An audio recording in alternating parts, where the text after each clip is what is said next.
میر کی قصیدہ گوئی۔ میر نے کل 8 قصیدے کہے، ان میں 4 قصیدے مذہبی، ایک قصیدہ مغل بادشاہ شاہ عالم اور 2 قصیدے نواب آصف الدولہ کی مدح میں کہے۔ ان قصیدوں میں میر نے تشبیہ، گریز، مدح اور دعا کا التزام کیا ہے۔ البتہ قصیدہ در شکایت نفاق یاران زماں میں قصیدے کے ان معروف اجزاء کا التزام نہیں ہے۔ اس اجمال سے معلوم ہوا کہ میر کے یہاں قصیدوں کی تعداد نہایت کم ہے۔ مولانا محمد حسین آزاد کلام میر میں قصیدوں کی کم تعداد کا سبب بتاتے ہوئے لکھتے ہیں، اقتباس: چونکہ مطالب کی دقت، مضامین کی بلند پروازی، الفاظ کی شان و شکوہ، بندش کی چستی لازمہ قصائد کا ہے، وہ طبیعت کی شگفتگی اور جوش و خروش کا ثمر ہوتا ہے۔ اسی واسطے میر صاحب کے قصیدے کم ہیں اور اسی قدر درجے میں بھی کم ہیں۔ اقتباس ختم۔ محمد حسین آزاد نے جن باتوں کو قصائد کا لازمہ قرار دیا ہے، یقیناً میر ان محاسن کو جملہ 8 قصائد میں بدرجہ اتم برتنے میں ناکام ہیں۔ لیکن محمد حسین آزاد کے بیان سے ایسا ظاہر ہوتا ہے کہ میر ایک شاعر کی حیثیت سے مذکورہ عناصر کو برت ہی نہیں سکتے تھے، اگرچہ آزاد کی یہ منشا ہرگز نہیں۔ یہ باتیں انہوں نے قصائد کے ضمن میں ہی کہی ہیں، لیکن بیان کی عمومیت ظاہر ہے۔ محمد حسین آزاد میر کی شخصیت اور سیرت کا جو نقش کھینچتے ہیں، اسے بعینی تسلیم کر لیا جائے تب بھی یہ بات نہیں مانی جا سکتی کہ میر کی طبیعت میں شگفتگی نہیں تھی اور اشعار کی بندش میں وہ خام تھے۔ میر کی غزلیں اور مثنویاں اس نقش کو مٹا دیتی ہیں جو آزاد نے بنائی ہے۔ غور کرنا چاہیے کہ میر نے اپنے قصائد کے لیے وہی زمینیں استعمال کی ہیں جو فارسی قصیدہ گو شعرا اور اردو میں مرزا محمد رفیع سودا کے یہاں بھی مستعمل ہیں۔ بہاریہ تشبیب کے مضامین بھی وہی ہیں جو فارسی شعراء اور سودا کے یہاں ہیں۔ اس سے اندازہ ہوتا ہے کہ میر کے پیش نظر بھی فارسی قصائد کا معیار تھا۔ محمد حسین آزاد نے میر کے قصیدوں کو درجے میں کم قرار دیا ہے۔ وہ دقیق مطالب، مضامین کی بلند پروازی، الفاظ کی شان و شکوہ، بندش کی چستی کو قصائد کا لازمہ قرار دیتے ہیں۔ ساتھ ہی یہ بھی کہتے ہیں کہ قصیدہ گوئی کے لیے طبیعت کی شگفتگی اور جوش و خروش بھی درکار ہے۔ ظاہر ہے میر کے قصائد میں سودا کے بالمقابل مذکورہ عناصر کی قلت ہے۔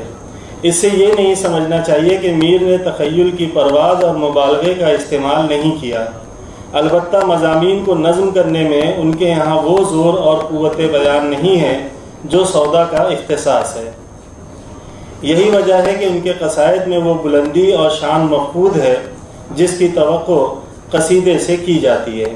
مثال کے طور پر پہلے سودا کے مشہور قصیدے سے 2 اشعار ملاحظہ کیجیے، اس کے بعد میر کے 2 اشعار: بخشتی ہے گل نورستہ کی رنگ آمیزی، پوشش و چھینٹ و قلم کار بہر دشت و جبل، جوش رویدگی خاک سے کچھ دور نہیں، شاخ سے گاوے زمیں کے بھی جو پھوٹے کوپل، تا کجا شرح کروں میں کہ بقول شاعر، اخگر از فیض ہوا سبز شود در منقل۔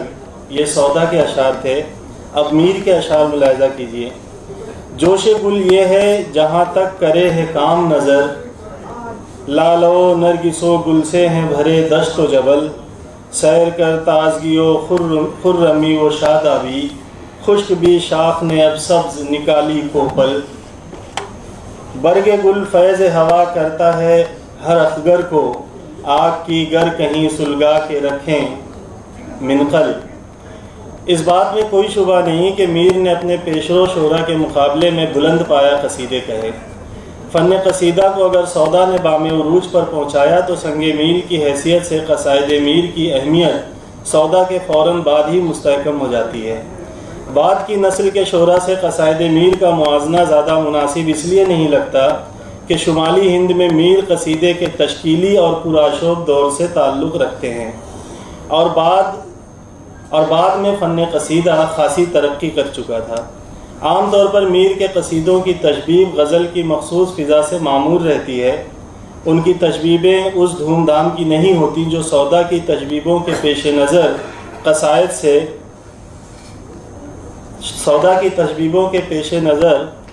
قصائد سے جن کی توقع کی جاتی ہے۔ میر تجویب میں بالعموم خیال بندی اور تخیل کی بلند پروازی کے بجائے کیفیت اور شور انگیزی کا رنگ زیادہ نمایاں رکھتے ہیں، گویا وہ تجویب میں غزل کی مخصوص فضا قائم کرتے ہیں۔ اس پہلو پر دھیان دیا جائے تو یہ بات کہی جا سکتی ہے کہ میر نے اپنے قصائد میں خیال بندی کے بجائے کیفیت اور شور انگیزی برت کر تجویب کے اسلوب میں نئی طرح ڈالنے کی کوشش کی۔ مضمون آفرینی قصیدے کا سب سے نمایاں عنصر ہے، اور میر اس باب میں نہ اپنے پیش رووں سے پیچھے ہیں اور نہ ہی پس رووں سے۔ قصائد میں میر کی استادی کے بارے میں اب تک جو گفتگو کی گئی اس کی مثالیں میر کے کلام سے ملاحظہ کیجیے۔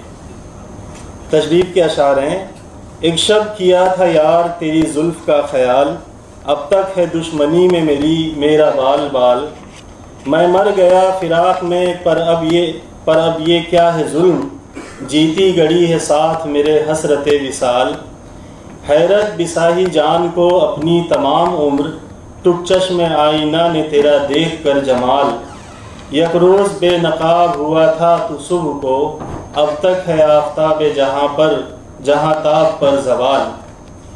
اور بھی مثالیں میں نے لکھی ہیں لیکن انہیں ترک کرتا ہوں۔ یہ تو رہی تجویب کی بات، اب ذرا مدح کے اشعار میں مبالغے کا زور اور مضمون آفرینی ملاحظہ کیجیے۔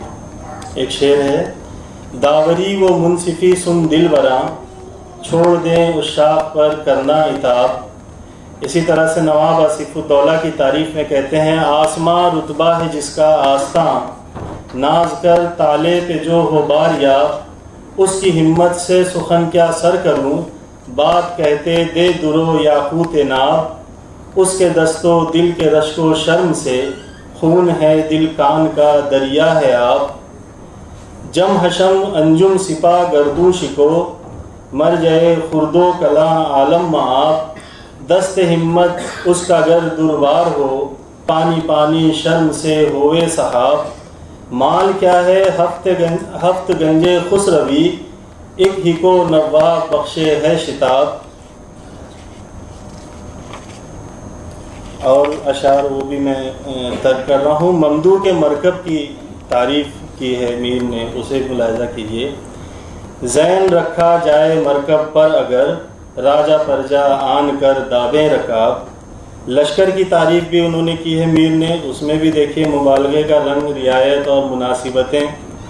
موج زن جیدھر ہو وہ دریائے فوج، بستیاں اس سمت کی جیسے حباب، گرد اس لشکر کی گر ہوئے بلند، پھر زمین و آسماں میں ہے حجاب۔ فوج کے چلنے کا مضمون نصرتی نے بھی باندھا ہے، یہاں مجھے مناسب معلوم ہوتا ہے کہ میں وہ بھی پیش کر دوں۔ جو موج شہکا فوج تس جلتل اوپرتے یوں چلا، پیدا ہوئی تس دھاکتے تن میں سورج کے تھر تھری، جس پر شبابہ دم بدم آ بیٹھتی تھی دھڑمنے، لگتی تھی رو کانپنے مانند شاخ ارری۔ مضمون دونوں کا ایک ہی ہے، یہ الگ بات ہے کہ نصرتی کے ہاں زور زیادہ ہے اور میر کے ہاں اختصار ہے۔ عام طور پر قصیدہ گو شعراء کا معمول یہ رہا ہے کہ وہ تجوید میں اپنے فنی کمالات کا زیادہ مظاہرہ کرتے ہیں۔ انہیں تجوید میں خیال بندی، مبالغے کا زور، علمی اور فنی اصطلاحات، علم بیان اور علم بدیع کا انتہائی مظاہرہ کرنے کا موقع ملتا ہے۔ چونکہ شعراء اپنی استادی، قادر الکلامی اور صناعی پر داد کے خواہاں ہوتے ہیں، اس لیے تجوید خاصی طویل کہتے ہیں۔ تجوید کے بعد مدح میں وہ مبالغے کے زور پر زیادہ انحصار کرتے ہیں، اس لیے مدحیہ اشعار کی خاصی تعداد ہوتی ہے۔ قصیدہ در مدح نواب آصف الدولہ بہادر میں میر نے تجوید کے محض 6 اور مدح کے اشعار زیادہ کہے۔ یہاں قصائد میر کے بارے میں محمد حسین آزاد کا ایک اور بیان پیش کرنا نامناسب نہ ہوگا۔ وہ لکھتے ہیں: اقتباس: عمرہ کی تعریف میں قصیدہ نہ کہنے کا یہ بھی سبب تھا کہ توکل اور قناعت انہیں بندہ کی خوشامد کی اجازت نہ دیتے تھے۔ یا خود پسندی اور خود بینی انہیں اپنے آپ میں غرق کیے دیتی تھی۔ وہ زبان سے کسی کی تعریف نکلنے نہ دیتی تھی۔ اقتباس ختم۔ اس پورے بیان میں محمد حسین آزاد نے میر کی جو شبیہ شروع سے کھینچی ہے اسی کو سنبھال رہے ہیں، لہذا یہ بیان نہ تو کسی تنقیدی بصیرت پر مشتمل ہے اور نہ ہی تحقیقی کاوش پر، ورنہ کوئی وجہ نہیں کہ میر کے درج ذیل اشعار قصیدہ پر آزاد کی نظر نہ پڑی ہو۔ در مدح آصف الدولہ میں میر کہتے ہیں، غزل کو سن کے کہا ہم نشین تجھ سا شخص، بجا ہو خاک ہو گر پیش آستان وزیر۔ شاہ عالم کی تعریف میں کہتے ہیں، بادشاہ شاہ عالم، بھٹئی تیری کیجئے یہ دل چاہتا ہے، تیرے شکر نعمت میں قاصر زباں ہے۔ پھر آصف الدولہ کی ہی تعریف میں ایک اور قصیدہ ہے، اس کا شعر ہے، مطلع ثانی کی اب مائل ہے طبع، کفر ہے حرف و سخن سے اجتناب۔ اس بات سے قطع نظر کہ تشبیہ اور مدح کے ان اشعار کا فنی مرتبہ دیگر قصیدہ گو شعراء کے مقابلے میں کیا ہے، اس صورتحال سے اس تصور کی نفی ہوتی ہے جس میں قصیدے کم کہنے کا سبب میر کی افتاد طبع اور گوشہ نشین فطرت کو بتایا جاتا ہے۔ یقیناً ان کے مزاج کو قصیدے سے نسبت نہ تھی، لیکن اس کا یہ مطلب ہرگز نہیں کہ وہ اپنی تنک مزاجی کے سبب کسی کی تعریف کرنے سے معذور تھے۔ اگر یہ بات مان بھی لی جائے تو یہ سوال پیدا ہوگا کہ مذہبی قصائد کہنے میں میر کو کون سا امر مانے تھا۔ اس بارے میں ابو محمد سحر کی رائے زیادہ بہتر معلوم ہوتی ہے۔ وہ لکھتے ہیں، اقتباس ہے، مصاحبت اور مد سرائی کو کامیابی سے نباہ نہ سکنا اور ان سے یک قلم اعتراض کرنا دو مختلف کیفیتیں ہیں۔ میر مصاحبت اور مد سرائی کو نباہ نہ سکتے تھے، لیکن مصاحبت اور مد سرائی سے انہیں گریز نہ تھا۔ ان کی عمر کا کافی حصہ امیروں اور سرپرستوں کے تعاقب میں گزرا۔ قصیدے کے علاوہ مثنوی میں بھی انہوں نے مدحیہ کلام یادگار چھوڑا ہے، جس سے اس خیال کو اور بھی تقویت پہنچتی ہے کہ انہیں مد و ستائش سے آر نہ تھی۔ اقتباس ختم۔ ڈاکٹر ابو محمد سحر کی بات اس لیے بھی معقول ہوتی ہے کہ میر نے 8 میں سے 7 قصائد دہلی میں ہی کہے، جن میں آصف الدولہ کی مد میں کہا گیا قصیدہ رائیہ بھی شامل ہے، اور یہی بات سرپرستوں کا تعاقب کہلاتی ہے۔ میر غزل کے بادشاہ تھے، انہوں نے مثنویاں بھی منفرد انداز کی اور اپنے مزاج کے موافق لکھیں۔ انہوں نے قصیدہ گوئی میں بھی اپنی طبیعت کا زور دکھایا اور اپنے دائرے میں رہتے ہوئے ایسے قصیدے لکھے جنہیں نظر انداز نہیں کیا جا سکتا۔ ان کے قصیدوں میں ایک طرح کی دلکشی اور دل نوازی پائی جاتی ہے۔